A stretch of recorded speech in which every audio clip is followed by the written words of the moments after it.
함께 하실 것을 믿사오며 우리 주 예수 그리스도의 이름으로 기도를 드립니다. 아멘. 제가 우리에게 주시는 하나님의 말씀은 신명기 23장 1절에서 6절 말씀입니다.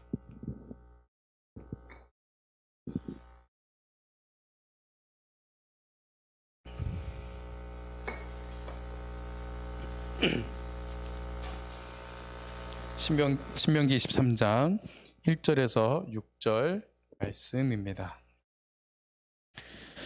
우리 다 같이 한 구절씩 교독하고 6절은 다 같이 읽도록 하겠습니다. 제가 먼저 읽겠습니다. 고안이 상한 자나 음경이 잘린 자는 여호와의 총회에 들어오지 못하리라. 사생자는 여호와의 총회에 들어오지 못하리니 10대에 이르기까지도 여호와의 총회에 들어오지 못하리라. 암몬 사람과 모압 사람은 여호와의 총회에 들어오지 못하리니 그들에게 속한 자는 10대뿐 아니라 영원히 여호와의 총회에 들어오지 못하리라.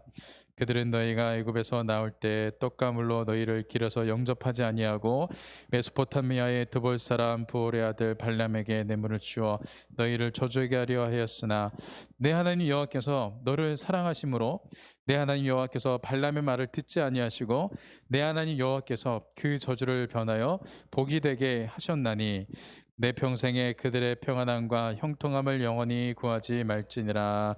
아멘. 오늘의 말씀은 한량없으신 하나님의 은혜, 한량없는 하나님의 은혜라는 제목으로 함께 말씀을 나누도록 하겠습니다. 우리 함께 고백하도록 하겠습니다. 우리는 한 성령 안에서 한 교회입니다. 우리는 한 성령 안에서 한 교회입니다. 아멘. 오늘 이제 본래 목요일마다 있었던 모임이 이제 그 서울 남년에 금식기도 모임, 내일 이제 금식기도가 있기 때문에 오늘 이제 땡겨서 모이게 되었는데요. 이제 한 2주 동안 만나고 이번 주가 이제 세 번째로 만나는 만남이었는데 그때는 이제 바쁘게 그 회의할 내용들을 가지고 회의하다 보니까 서로 개인적인 얘기들을 이제 잘 하지를 못했습니다.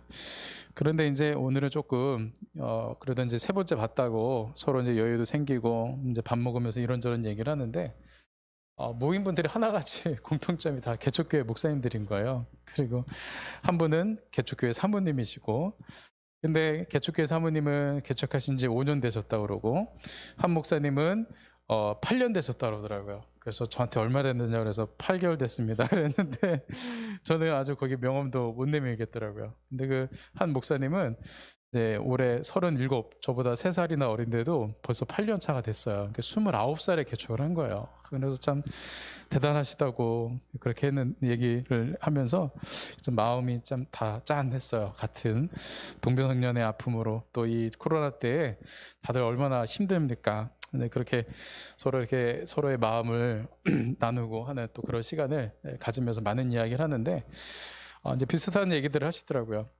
이제 코로나가 제가 지난번에도 한번 나눴던 것 같은데요. 코로나가 문화를 새롭게 이 상황을 새롭게 만든 게 아니라 이미 올 상황을 문화를 앞당겼을 뿐이다.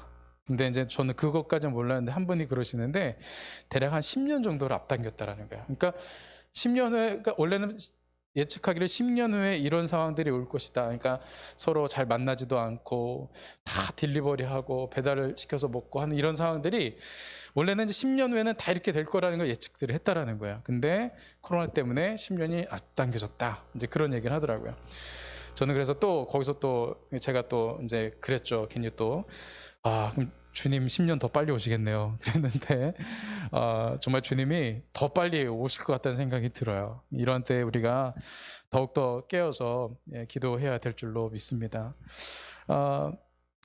오늘 말씀에서는 신명기 23장 1절에서 6절 말씀에서는 정말 한량없으신 하나님의 그 은혜, 정말 하나님의 우리를 향하신 하나님의 사랑이 얼마나 놀라운지를 오늘 다시 한번 좀 우리가 되새겨보는 시간을 좀 갖도록 하겠습니다.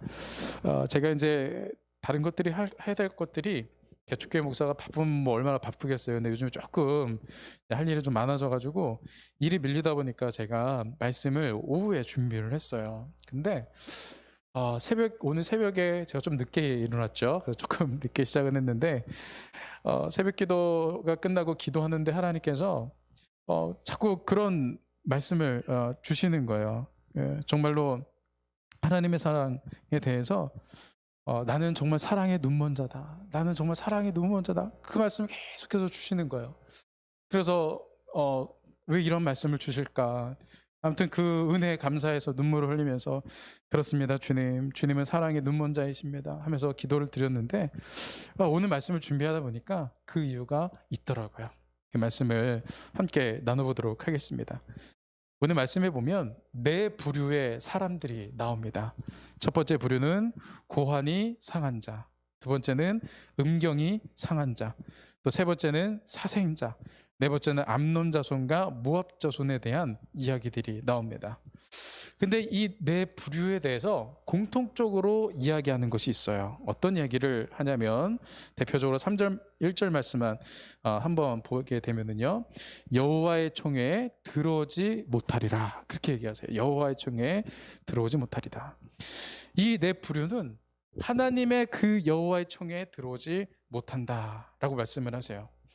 여기서 말하는 총회의 의미는 뭐냐면 이 성경에서 이제 이스라엘의 총회인데 이 총회는 어떤 의미를 가지고 있냐면 이 두 가지의 조건이 거기 들어가져 있는 거예요. 첫 번째는 하나님의 전적인 부르심. 내가 그 총회에 들어가고 싶다고 해서 들어갈 수 있는 것이 아니라 하나님께서 그 총회 가운데로 불러주셔야 돼요. 너가 이 총회로 들어와라, 내가 초청한다, 들어와라 하고 하나님이 불러주셔야만 그 총회 가운데 들어갈 수가 있는 거예요.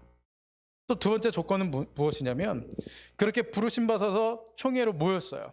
근데 그 총회 가운데 반드시 이것이 있어야 되는데 뭐냐면은 우리가 신명기를 통해서 계속해서 듣는 단어이죠. 쉐마가 있어야 된다는 거예요. 하나님의 말씀을 듣는 거예요. 총회로 모여서 다른 것이 하는 것이 아니라 뭐 다른 회의도 하겠죠. 다른 일들을 논의도 하겠죠. 그런데 가장 중요한 그 총회에서 가장 중요한 핵심은 뭐냐면 쉐마, 하나님의 말씀을 듣는 거예요. 계속해서 하나님의 말씀을 선포하면 백성들은 아멘 하고 화답하고 계속해서 하나님의 말씀을 듣는 쉐마가 이 총회 가운데서 있는 거예요. 근데 쉐마는 무엇이라고 말씀드렸냐면은 말씀을 내가 듣겠다라는 것인데 그 듣겠다라는 건 단순히 제가 그것에 동의합니다, 제가 그것을 깨달았습니다, 제가 그것을 이해했습니다를 넘어서 이제는 제가 그것을 순종하겠습니다, 저의 삶 가운데 그렇게 살아가겠습니다. 그게 쉐마라는 거야. 그래서 이 여호와의 총회라는 것은 하나님의 부르심 받은 자들이 하나님의 말씀에 순종할 준비가 되어 있는 자들이 이 총회 가운데로 들어오는 것이라는 거예요. 이것을 가만히 우리가 생각을 해보면 하나님께서 불러주시고 말씀을 듣고 순종하는 공동체, 오늘날로 말하면 무엇일까요? 교회이죠. 교회가 바로 이런 의미를 가지고 있다는 거예요. 지금 우리가 이곳에 앉아 있는데, 지금 우리가 이곳에 앉아 있고 우리가 함께 예배하고 제가 예배를 인도하고 하는 것은 결코 우리 의지에 의해서 될 수 있는 것이 아니라는 거예요. 정말 아무나 올 수 없는 이 자리에 하나님이 우리를 부르셔서 우리가 이곳에서 함께 예배하는 것이라는 거예요. 우리가 지금 기적을 사실은 경험하고 있는 거예요. 예전에 청년부 수련회가 끝나고 한 청년이 저를 찾아왔어요. 목사님, 저는 이번 수련회 때 너무 하나님을 만나고 싶었어요. 왜냐하면 제가 정말로 이 수련회 오기 전에 저의 삶이 어떠한지, 얼마나 부끄러운지, 맨날 나이트클럽 다니고 맨날 술 먹으러 다니고 친구들과 몰려다니면서 사고나 치고 했던 저의 삶, 이제 이런 삶을 정말 청산하고 싶어서 하나님을 만나고 싶어서 이 수련회에 왔는데 제가 하나님을 만나지 못했습니다.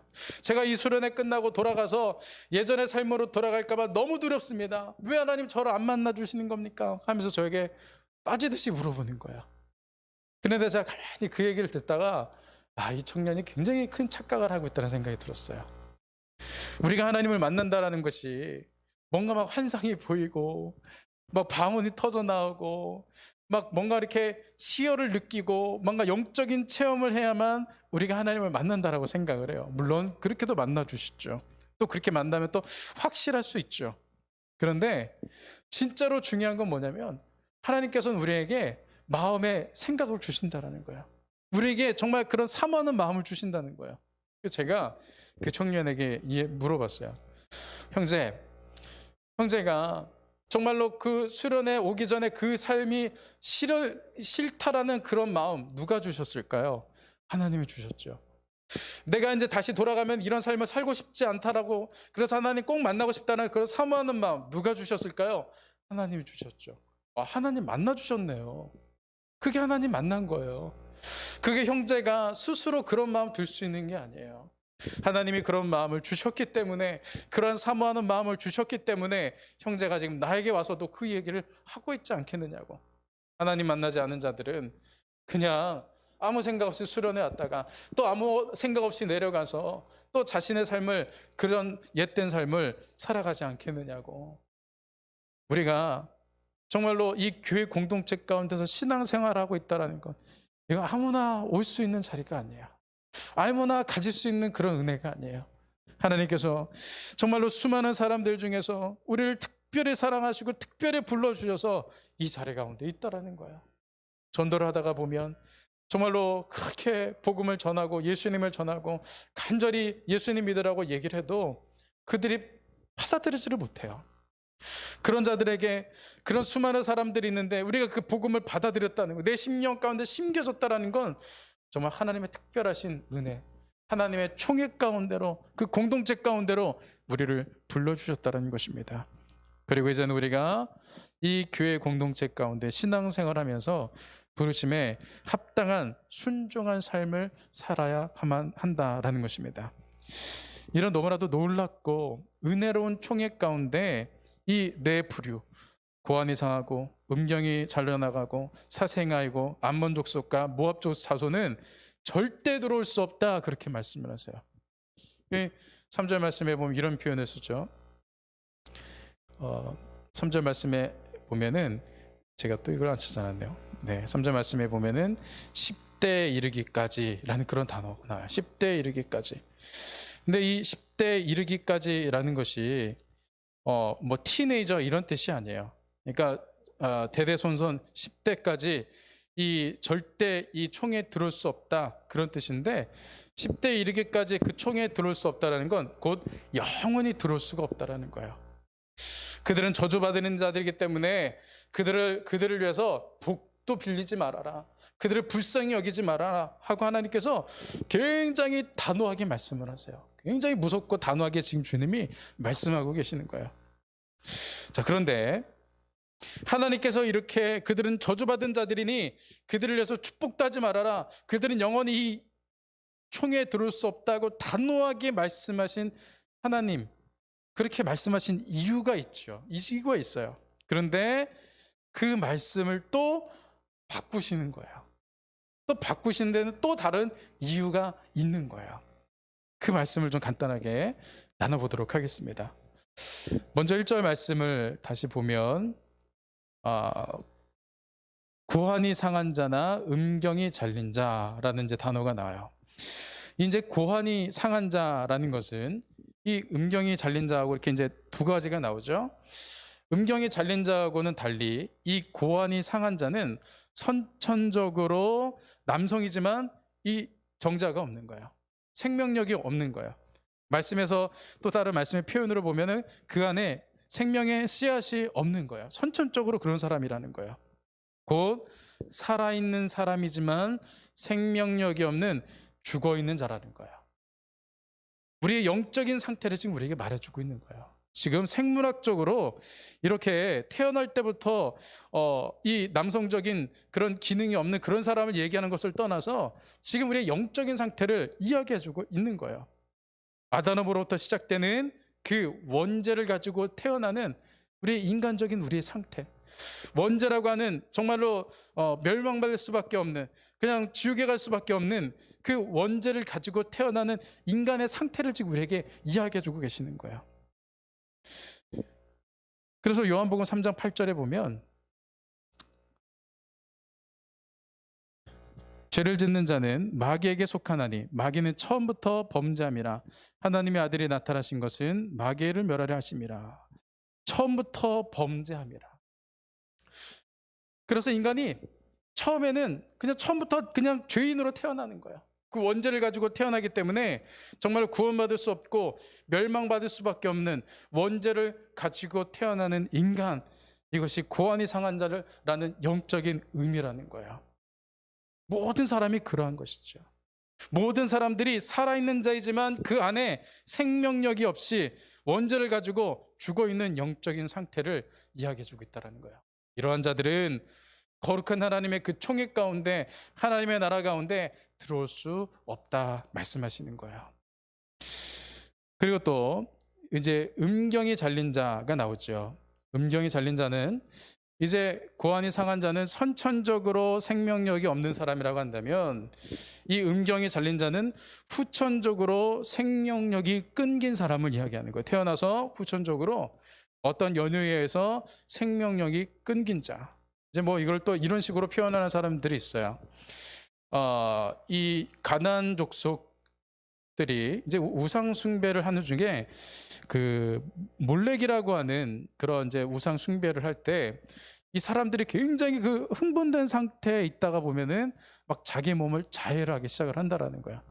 그래서 이제 음경이 잘리는 사람들이 있어서 이것은 어떤 우상 숭배, 아주 그 추악한 우상 숭배와도 연관이 있다라고 이제 얘기를 하는데, 이제 중요한 건 뭐냐면, 이 고안이 상한 자는 원죄에 대해서 이야기하고 있다라고 한다면, 이 음경이 잘린 자는 후천적인 우리의 자범죄를 범하는 그런 죄인된 우리 인간을 뜻하고 있다라는 거야. 원래 원죄 때문에도 우리가 구원받을 수 없고 하나님의 총에 들어갈 수 없는데, 우리가 우리의 삶 가운데 그 죄성으로 또 자범죄를 통해서 우리가 완전한 죄인이라는 것을 증명하는 것, 그것을 우리에게 말해주고 있다는 것이죠. 곧 인간은 구원받을 수 있는 아무런 가능성이 없다는 거예요. 하나님의 그 거룩한 총에 들어갈 수 있는 어떠한 가능성도 없다라는 거예요. 그래서 하나님께서 이러한 자들은 저주받은 자들이다, 이들을 해서 축복도 하지 말아라 하고 하나님께서 아주 단호하게 말씀하셨어요. 죄에 대해서 아주 단호하게 말씀하셨어요. 그런데 신약에 가서 갑자기 하나님께서 태도가 바뀌셔요. 이런 말씀을 하십니다. 네, 이게 자꾸 엉뚱한 게, 네.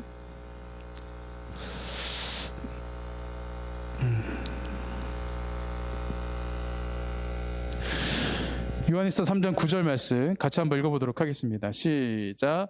하나님께로부터 난 자마다 죄를 짓지 아니하나니 이는 하나님의 씨가 그의 속에 거하며 그도 범죄하지 못하는 것은 하나님께로부터 났음이라. 아멘. 지금 구원의 상에서 그 안에 생명의 씨앗이 없어요. 그런데 하나님께서 그 예수 그리스도를 믿게 된 그들에게 하나님께서 뭐라고 하세요? 씨가 그 속에 거하며. 예수님을 믿는 순간 생명력이 없던 우리 안에 하나님의 생명력이 불어넣어진 거예요. 그래서 정말 죄 짓는 데 빠르고 죄 짓는 것을 즐겼던 우리가 이제 우리 안에 하나님의 거룩한 생명력이 우리에게 들어옴으로 인해서 우리가 이제는 범죄하지 못하게 되었다라는 거예요. 이 얼마나 크신 하나님의 사랑입니까? 우리는 총에 들어갈 수 없는 그런 죄인인데 하나님께서 예수 그리스도를 통해서 우리에게 생명력을, 그 씨를 우리에게 넣어주셨다는 것입니다. 또 두 번째로 이제 사생아가 나오게 되는데요. 자, 말씀 한번 우리 읽어보도록 하겠습니다. 사생자는 여호와의 총에 들어오지 못하리니 10대에 이르기까지도 여호와의 총에 들어오지 못하리라. 아멘. 이제 여기서 말하는 사생자는 부적절한 관계로 태어난 사람을 의미하는 거예요. 이제 혹은 이방인과 이스라엘 백성들 그 사이에 그 통혼을 통해서 태어난 사람들을 의미하기도 하는 거예요. 이 하나님께서는 이방인들과 절대 통혼하지 말아라 이제 말씀을 하셨죠. 그런 이제 부적절한 관계, 정말 그 죄 가운데 태어난 그런 인간에 대해서 이야기를 하는 것이죠. 꼭 이렇게 뭐 부적절한 관계나 이방인들과 결혼해서 태어난 그 아이에 대해서 이야기하는 것이 아니라 모든 그런 죄 가운데서 태어나는 우리 인간에 대해서 이야기하고 있다는 거예요. 시편 51편 5절 말씀해 보면 내가 죄악 중에서 출생하였으며 어머니가 죄 중에서 나를 잉태하였나니라. 시편 52편 말씀에 내가 어떻게 태어났냐면 내가 죄 중에 태어났습니다. 우리 어머니가 죄 중에서 나를 잉태하였습니다. 그렇게 이야기를 하고 있어요. 그래서 꼭 생물학적인 어떤 사생자뿐만 아니라 우리 모든 인간이 죄 중에서 태어났기 때문에 사실은 우리가 다 사생아라는 거예요. 우리가 사실은 다 이런 하나님의 총회 가운데로 들어갈 수가 없다라는 거예요. 그런데 또 이런 말씀을 신약에 가서 또 하나님께서 태도가 바뀌시는 거예요. 또 한 번 말씀을 한번 읽어보도록 하겠습니다. 시작. 너희가 참음은 징계를 받기 위함이라 하나님의 아들과 같이 너희를 대우하시나니 어찌 너희가 징하지 않는 아들이 있으리요. 징계는 다 받은 것이거늘 너희에게 없으면 사생자요 친아들이 아니니라. 아멘. 이제 좀 아이러니하게도 우리가 하나님 앞에서 사생자가 아닌 이유가 있다라는 거예요. 어떤 이유냐면은 하나님께서 우리를 자녀 삼으셨기 때문에 우리가 자녀가 잘못을 하면 징계하는 것처럼 하나님께서 우리의 삶 가운데 우리가 죄를 짓는 삶을 살아가면 하나님께서 징계하시는 것처럼 하나님의 그 사랑의 그 매를 통해서 우리가 깨닫는 거예요. 아, 내가 사생자가 아니구나. 하나님께서 나를 사랑하시는구나. 내가 사랑받는 하나님의 자녀이구나 라는 것을 우리가 깨닫게 된다는 거예요. 그래서 우리는 더 이상 그 총에 들어갈 수 없는 그런 사생자가 아니라 하나님께서 자녀 삼아 주셔서 이제는 그 총회 가운데로 들어갈 수 있는 거룩한 주님의 자녀가 되어졌다라는 것입니다.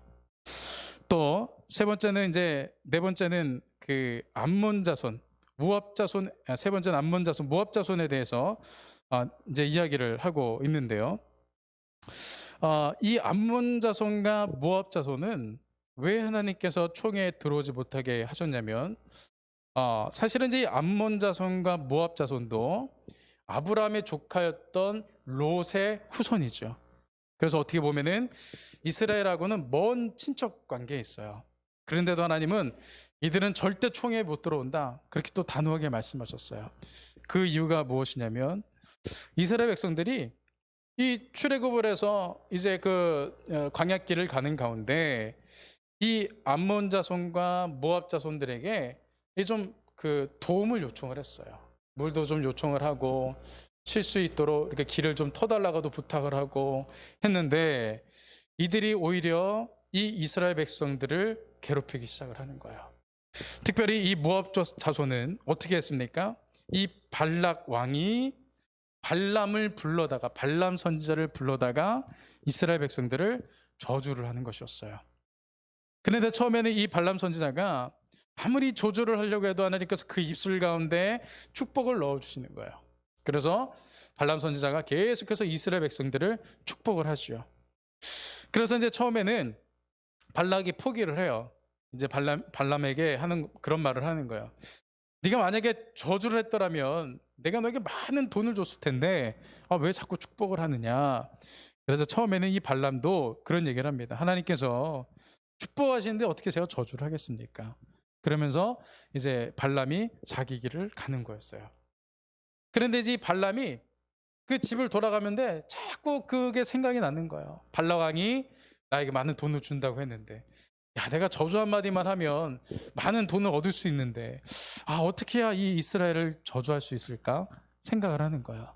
그리고서는 집에 가는 길에 생각이 나는 거야. 이렇게 하면 되겠구나 하고선 돌아와서 한 것이 무엇이었냐면은 바알 부올, 곧 바알 우상에게 우상 숭배를 하는 것에 이 이스라엘 백성들을 초청을 하는 거야.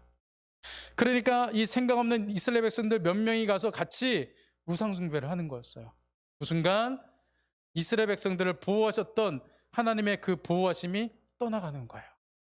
우리가 죄가 이렇게 두렵다라는 것이죠.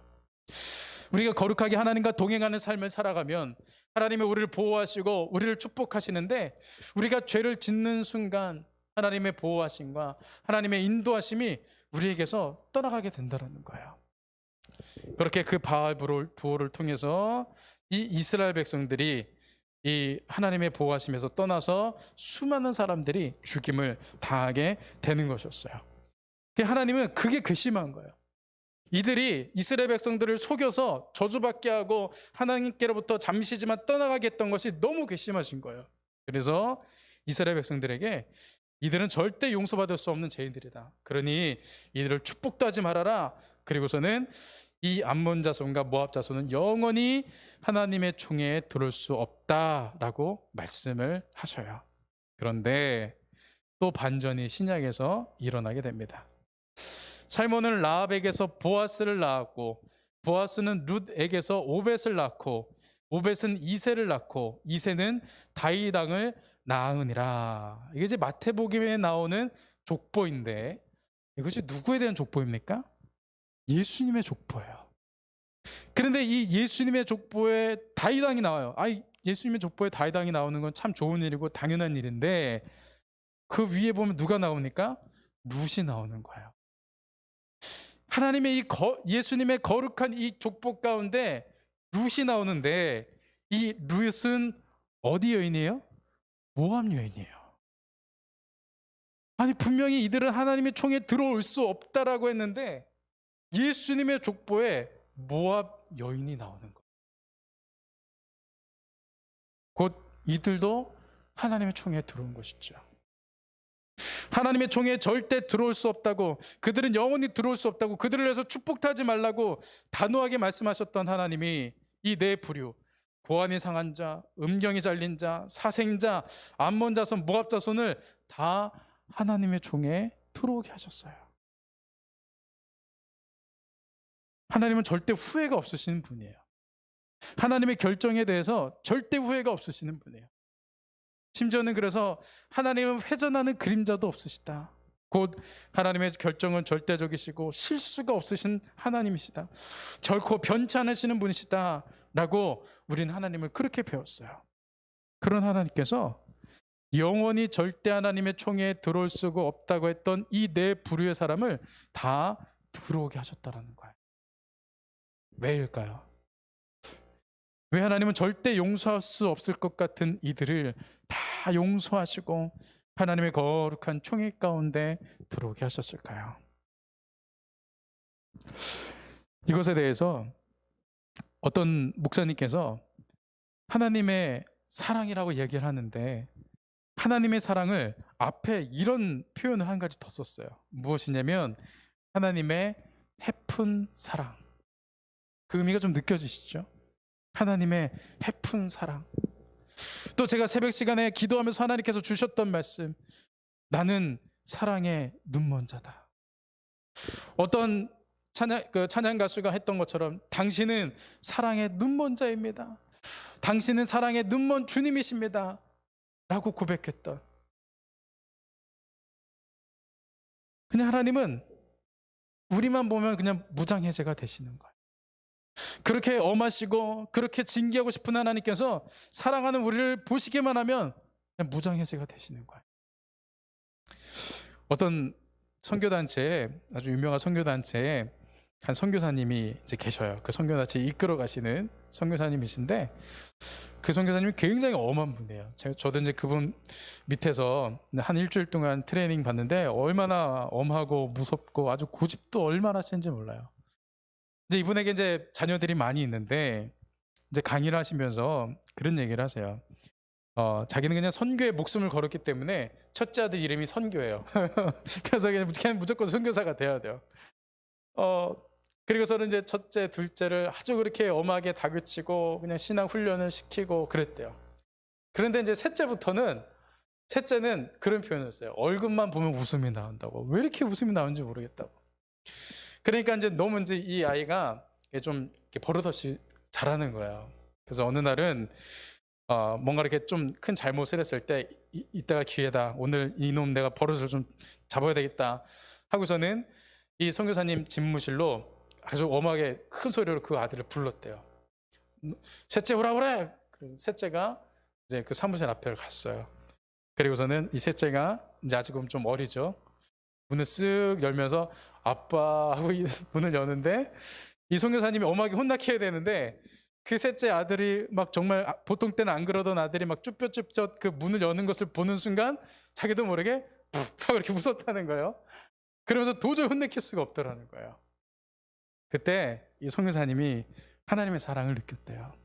하나님이 정말로 우리 때문에 그 기쁨을 참지 못하신다라고 하시는 그 하나님의 마음, 하나님의 그 사랑, 하나님의 그 해픈 사랑, 정말 사랑의 눈먼 주님, 정말 우리만 보시면 무장해제가 되시는 그 하나님의 놀라운 사랑을 이승훈 사님이 느끼게 되셨다는 것입니다. 하나님께서 정말 전지전능하신 하나님이 정말 비난받을 것을 감수하시면서까지도 우리를 구원하신 거예요. 왜 그렇습니까? 우리를 너무나 사랑하시기 때문에. 하나님의 사랑은 우리가 생각하는 것보다, 우리가 상상하는 것보다, 우리가 상상할 수 있는 것보다 더 없는 것, 정말 없을 만큼 놀라운 그런 사랑으로 우리를 사랑하여 주신다는 것입니다. 그런 놀라운 하나님의 사랑을 내가 마음껏 누릴 수 있었으면 좋겠습니다. 그리고 이러한 놀라운 하나님의 사랑을 세상 사람들에게 전할 수 있는 귀한 우리 성도님들의 삶이 될 수 있기를 소망합니다.